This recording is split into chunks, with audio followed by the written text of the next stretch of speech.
मेरे प्यारे देशवासियों, नमस्कार।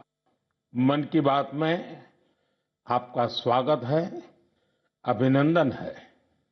मन की बात देश और देशवासियों की उपलब्धियों को सामने लाने का एक मजबूत प्लेटफॉर्म है। देश ने ऐसी ही उपलब्धि अभी दिल्ली में हुई ग्लोबल एआई इम्पैक्ट समिट के दौरान देखी।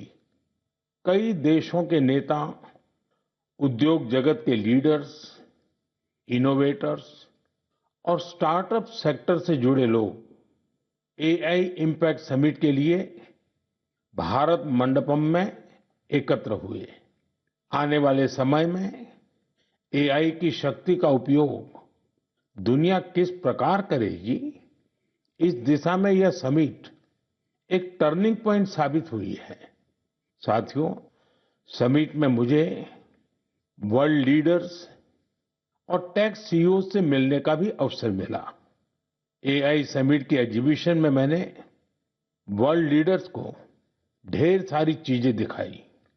मैं दो बातों का विशेष रूप से उल्लेख करना चाहता हूं। समिट में इन दो प्रोडक्ट्स ने दुनिया भर के लीडर्स को बहुत प्रभावित किया। पहला प्रोडक्ट अमूल के बूथ पर था। इसमें बताया गया कि कैसे एआई जानवरों का इलाज करने में हमारी मदद कर रही है और कैसे 24/7 एआई असिस्टेंट की मदद से किसान अपनी डेयरी और जानवर का हिसाब रखते हैं। साथियों, दूसरा प्रोडक्ट हमारी संस्कृति से संबंधित था। दुनिया भर के लीडर्स ये देखकर हैरत में पड़ गए कि कैसे एआई की मदद से हम हमारे प्राचीन ग्रंथों को, हमारे प्राचीन ज्ञान को, हमारी पांडुलिपियों को संरक्षित कर रहे हैं, आज की जनरेशन के अनुरूप ढाल रहे हैं। साथियों, एग्जीबिशन के दौरान डिस्प्ले के लिए सुश्रुत संहिता का चयन किया गया। पहले स्टेप में दिखाया गया कि कैसे टेक्नोलॉजी की मदद से हम पांडुलिपियों की इमेज क्वालिटी सुधारकर उन्हें पढ़ने लायक बना रहे हैं। सेकंड स्टेप में इस इमेज को मशीन के पढ़ने लायक टेक्स्ट में बदला गया। अगले स्टेप में मशीन रीडेबल टेक्स्ट को एक एआई अवतार ने पढ़ा और फिर अगले स्टेप में हमने ये भी दिखाया कि कैसे टेक्नोलॉजी से ये अनमोल भारतीय ज्ञान इंडियन लैंग्वेजेस और विदेशी भाषाओं में ट्रांसलेट किया जा सकता है। भारत के प्राचीन ज्ञान को आधुनिक अवतार के माध्यम से जानने में वर्ल्ड लीडर्स ने बहुत दिलचस्पी दिखाई। साथियों, इस समिट में दुनिया को एआई के क्षेत्र में भारत की अद्भुत क्षमताएं देखने को मिली है। इस दौरान भारत ने 3 made in India AI model भी लॉन्च किए। ये अपने आप में अब तक की सबसे बड़ी एआई समिट रही है। इस समिट को लेकर युवाओं का जोश और उत्साह देखते ही बन रहा था। मैं सभी देशवासियों को इस समिट की सफलता की बधाई देता हूं।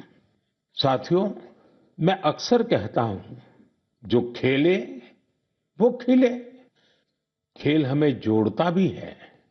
आजकल आप T20 वर्ल्ड कप के मैच देख रहे होंगे और मुझे पक्का विश्वास है कि मैच देखते हुए कई बार आंखें किसी खास खिलाड़ी पर टिक जाती होंगी। जर्सी किसी और देश की होती है, लेकिन नाम सुनकर लगता है कि अरे, ये तो अपने देश का है। तब दिल के किसी कोने में एक हल्की सी खुशी आती है, क्योंकि वो खिलाड़ी भारतीय मूल का होता है और वो उस देश के लिए खेल रहा होता है जहां उसका परिवार बस गया है। वे अपने अपने देशों की जर्सी पहनकर मैदान में उतरते हैं, पूरे मन से उस देश का प्रतिनिधित्व करते हैं। कनाडा की टीम में सबसे ज्यादा भारतीय मूल के खिलाड़ी हैं। टीम के कप्तान दिलप्रीत बाजवा का जन्म पंजाब के गुरदासपुर में हुआ था। नवनीत धालीवाल चंडीगढ़ के हैं। इस लिस्ट में हर्ष ठाकर, श्रेयस मोवा जैसे कई नाम हैं जो कनाडा के साथ साथ भारत का भी गौरव बढ़ा रहे हैं। अमेरिका की टीम में कई चेहरे भारत के घरेलू क्रिकेट से निकले हुए हैं। अमेरिकी टीम के कप्तान मोनांग पटेल गुजरात की अंडर 16 और अंडर 18 टीम के लिए भी खेल चुके हैं। मुंबई के सौरभ, हरमीत सिंह, दिल्ली के मिलिंद कुमार, ये सब अमेरिकी टीम के शान है। ओमान की टीम में आज कई चेहरे हैं जो पहले भारत के अलग अलग राज्यों में खेल चुके हैं। जतिंदर सिंह, विनायक शुक्ला, करण, जय, आशीष जैसे खिलाड़ी ओमान क्रिकेट की मजबूत कड़ी है। न्यूजीलैंड, यूएई और इटली की टीमों में भी भारतीय मूल के खिलाड़ी अपनी जगह बना रहे हैं। ऐसे कितने ही भारतीय मूल के खिलाड़ी हैं जो अपने देश का गौरव बढ़ा रहे हैं, वहां के युवाओं के लिए प्रेरणा बन रहे हैं।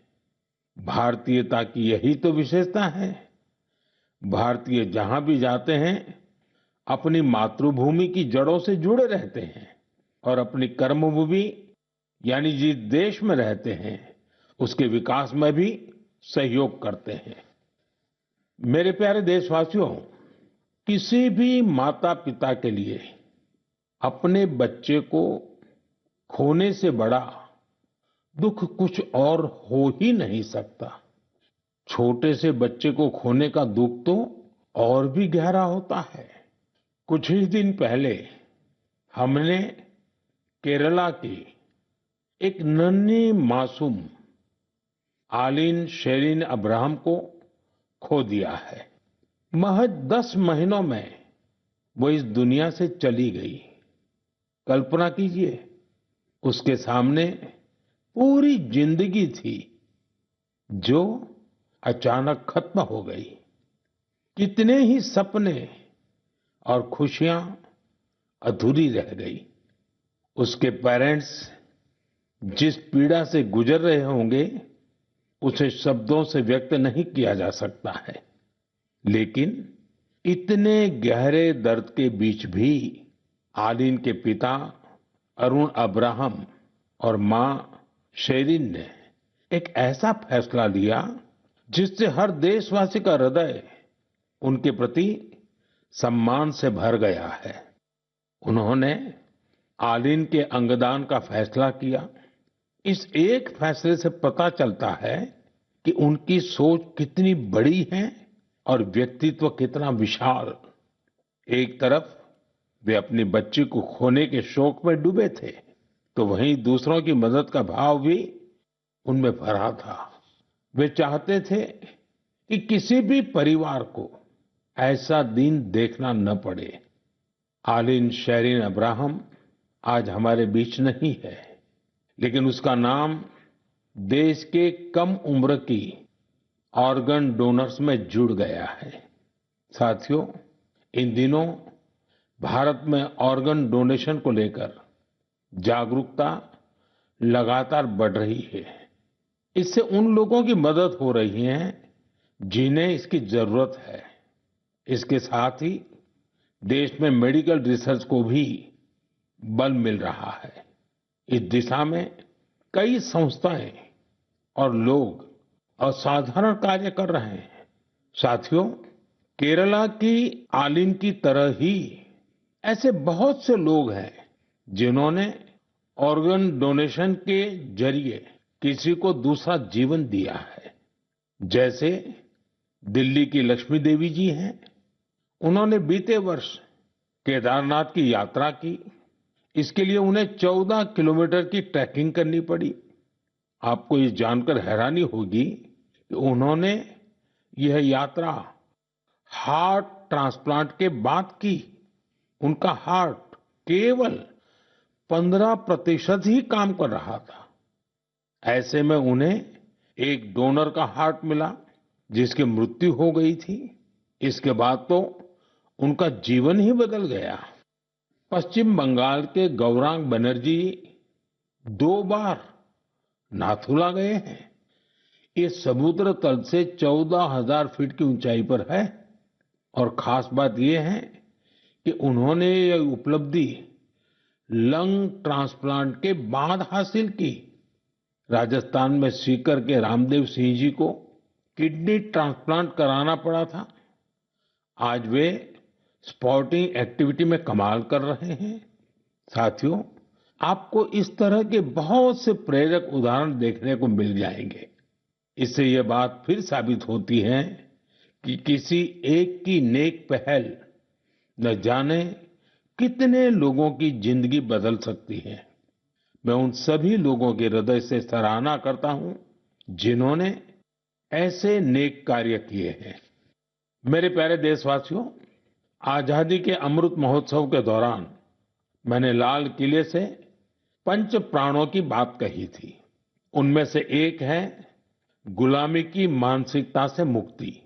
आज देश गुलामी के प्रतीकों को पीछे छोड़कर भारत की संस्कृति से जुड़ी चीजों को महत्व देने लगा है। इस दिशा में हमारे राष्ट्रपति भवन ने भी एक महत्वपूर्ण कदम उठाया है। कल यानी 23 फरवरी को राष्ट्रपति भवन में राजाजी उत्सव मनाया जाएगा। इस अवसर पर राष्ट्रपति भवन के केंद्रीय प्रांगण में श्री राजगोपालाचारी जी की प्रतिमा का अनावरण किया जाएगा। वे स्वतंत्र भारत के पहले भारतीय गवर्नर जनरल थे। वे उन लोगों में थे जिन्होंने सत्ता को पद की तरह नहीं, सेवा की तरह देखा। सार्वजनिक जीवन में उनका आचरण, आत्मसंयम और स्वतंत्र चिंतन आज भी हमें प्रेरित करता है। दुर्भाग्य से आजादी के बाद भी राष्ट्रपति भवन में ब्रिटिश प्रशासकों की मूर्तियां तो लगी रहने दी गई, लेकिन देश के महान सपूतों को जगह नहीं दी गई। ब्रिटिश आर्किटेक्ट एडविन लुटियंस की प्रतिमा भी राष्ट्रपति भवन में लगी हुई थी। अब इस प्रतिमा के स्थान पर राजाजी की प्रतिमा लगाई जाएगी। राजाजी उत्सव के दौरान राजगोपालाचारी जी पर आधारित प्रदर्शनी भी लगेगी। ये प्रदर्शनी 24 फरवरी से 1 मार्च तक चलेगी। मौका निकालकर आप भी इसे देखने जरूर जाइएगा। मेरे प्यारे देशवासियों, मन की बात में मैंने आपसे डिजिटल अरेस्ट पर विस्तार से बात की है। इसके बाद देश में डिजिटल अरेस्ट और डिजिटल फ्रॉड को लेकर हमारे समाज में काफी जागरूकता आई, लेकिन अभी भी हमारे आसपास ऐसी घटनाएं हो रही हैं जो अक्षम्य है। निर्दोष लोगों को डिजिटल अरेस्ट और फाइनेंशियल फ्रॉड का निशाना बनाया जा रहा है।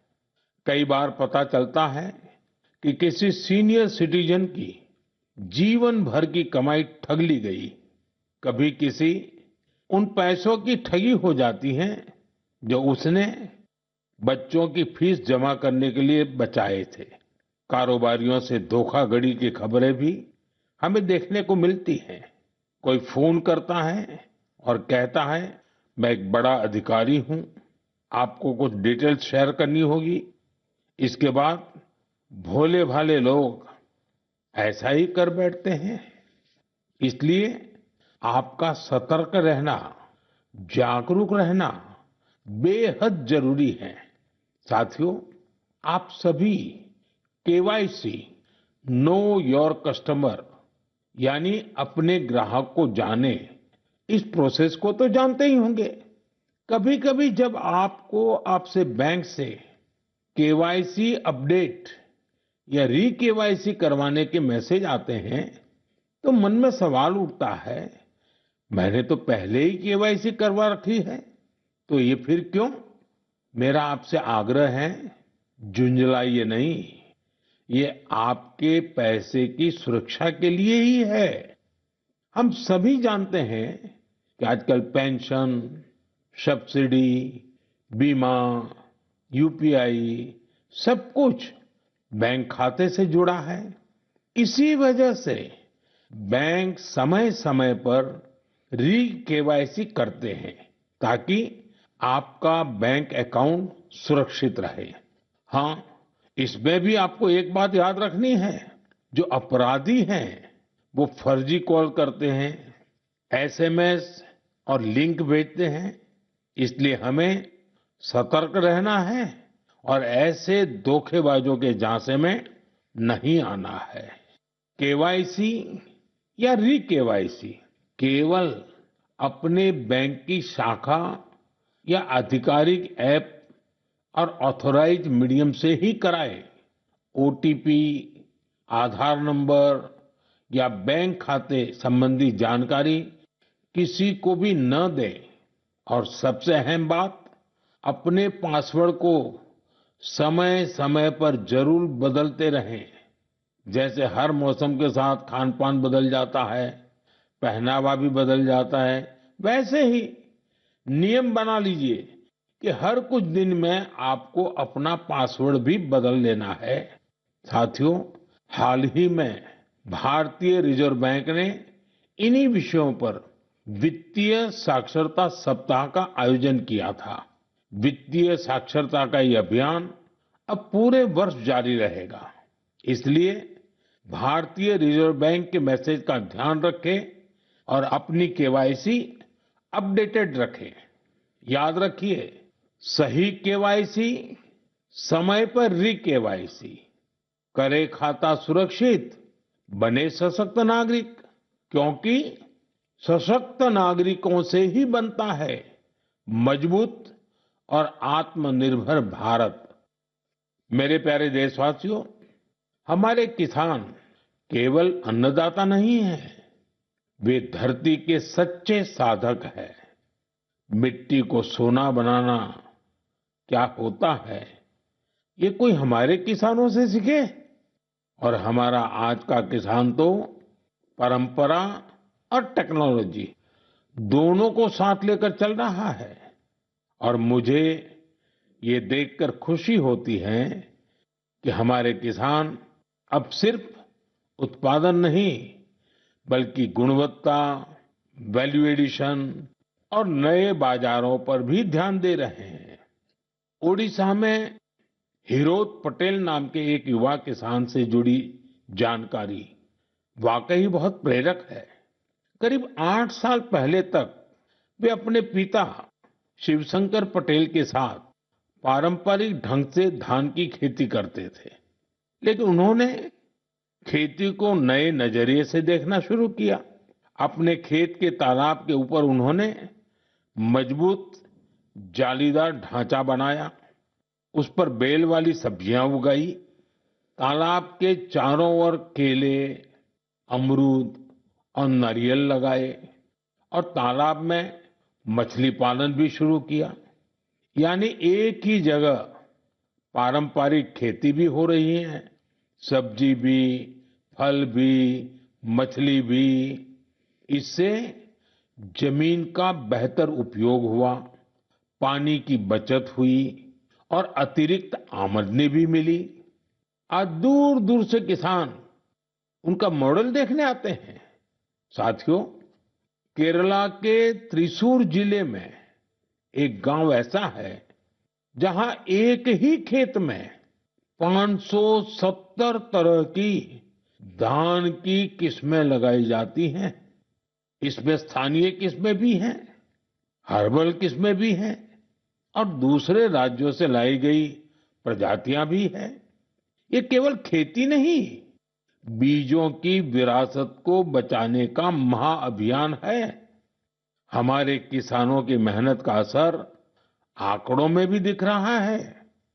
भारत आज दुनिया का सबसे बड़ा चावल उत्पादक देश बन चुका है। 15 करोड़ टन से अधिक चावल का उत्पादन ये छोटी उपलब्धि नहीं है। हम अपनी जरूरतें पूरी कर रहे हैं और दुनिया की फूड बास्केट में योगदान भी दे रहे हैं। साथियों, अब तो कृषि उत्पाद हवाई मार्ग से भी ज्यादा आसानी से विदेश पहुंच रहे हैं। कर्नाटका के नंजनगुड केले, मैसूरू पान के पत्ते और इंडी नींबू को मालदीव भेजा गया।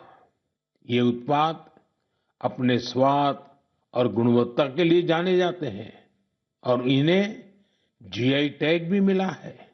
आज का किसान क्वालिटी भी चाहता है, क्वांटिटी भी बढ़ा रहा है और अपनी पहचान भी बना रहा है। मेरे प्यारे देशवासियों, पिछले वर्ष इसी समय महाकुंभ की अद्भुत तस्वीरें आपको जरूर याद होगी। संगम के तट पर उमड़ता जनसागर, आस्था का अथाह प्रवाह और स्नान के उस पावन क्षण में जैसे भारत अपनी सनातन चेतना से साक्षात्कार कर रहा था। साथियों, महाकुंभ की वही धारा, वही माघ का महीना, वही श्रद्धा का स्वर जब उत्तर से दक्षिण की ओर बढ़ता है तो एक नई पहचान ले लेता है। साथियों, केरला की धरती पर भारत पूजा नदी के किनारे तिरुनावाया में सदियों पुरानी एक परंपरा रही है, मामंगम। इसे कई लोग महामाघ महोत्सव या केरला कुंभ भी कहते हैं। माघ के महीने में पवित्र नदी में स्नान और उस क्षण को जीवन का अमिट स्मरण बना लेना, यह इसकी आत्मा है। समय के साथ यह परंपरा जैसे ओझल हो गई थी। करीब 250 वर्षों तक यह आयोजन उसी भव्यता में नहीं हुआ था जैसे पहले हुआ करता था। लेकिन आज अपनी विरासत को फिर से पहचान रहे हमारे देश में इतिहास ने फिर करवट ली है। इस बार बिना किसी बड़ी घोषणा के केरला कुंभ का सफल आयोजन हुआ। लोगों ने इसके बारे में एक ने दूसरे को बताया, कानों कान बात पहुंचती गई और देखते ही देखते श्रद्धालु तिरुनावाया पहुंचने लगे। साथियों, महाकुंभ हो या केरला कुंभ, ये केवल स्नान का पर्व नहीं है, यह स्मृति का जागरण है, यह संस्कृति का पुनर्स्मरण है। उत्तर से दक्षिण तक नदियां भले अलग हो, किनारे भले अलग हो, पर आस्था की धारा एक ही है, यही भारत है। साथियों, हमारे देश में ऐसे लोग हमेशा जनता के दिलों में बसे रहते हैं, जिन्होंने समाज के कल्याण के लिए काम किया होता है, जिन्होंने अपने नेक कार्यों में जनता को प्राथमिकता दी होती है। अम्मा जयललिता जी ऐसी ही एक लोकप्रिय लीडर थी। 24 फरवरी उनके जन्मदिन का अवसर होता है। तमिलनाडु के लोगों का उनसे लगाव कितना गहरा था, यह मुझे आज भी राज्य के दौरे में दिखता है। अम्मा जयललिता जी का जिक्र होते ही तमिलनाडु के लोगों के चेहरे खिल उठते हैं। हमारी नारी शक्ति का जुड़ाव तो उनसे और विशेष रहा है। ऐसा इसलिए भी है क्योंकि सरकार में रहते हुए उन्होंने माताओं, बहनों और बेटियों के लिए कई सराहनीय प्रयास किए। राज्य में कानून व्यवस्था को दुरुस्त रखने के लिए भी उन्होंने बहुत ठोस कदम उठाए थे। देशभक्ति की भावना उनमें कूट-कूट कर भरी थी। इसके साथ ही भारत की सांस्कृतिक विरासत पर उन्हें बहुत गर्व था। अम्मा जयललिता जी के साथ हुई हर मुलाकात, हर प्रकार की बातचीत मेरे मन में आज भी ताजा है। वे गुजरात में 2002 और 2012 में हुए मेरे 2 शपथ ग्रहण समारोह में भी शामिल हुई थी, जब हम दोनों अपने-अपने राज्य में मुख्यमंत्री थे। तब गुड गवर्नेंस जैसे विषयों पर अक्सर हमारे बीच बातचीत होती रहती थी। उनकी सोच बिल्कुल स्पष्ट थी और विचार बेहद सुलझे हुए। यह उनकी एक बड़ी खासियत थी। कई वर्ष पहले उन्होंने पोंगल के पावन अवसर पर मुझे लंच के लिए चेन्नई आमंत्रित किया था। स्नेह से भरा उनका वो भाव मेरे लिए अविस्मरणीय रहेगा। एक बार फिर मैं उन्हें विनम्र श्रद्धांजलि अर्पित करता हूँ।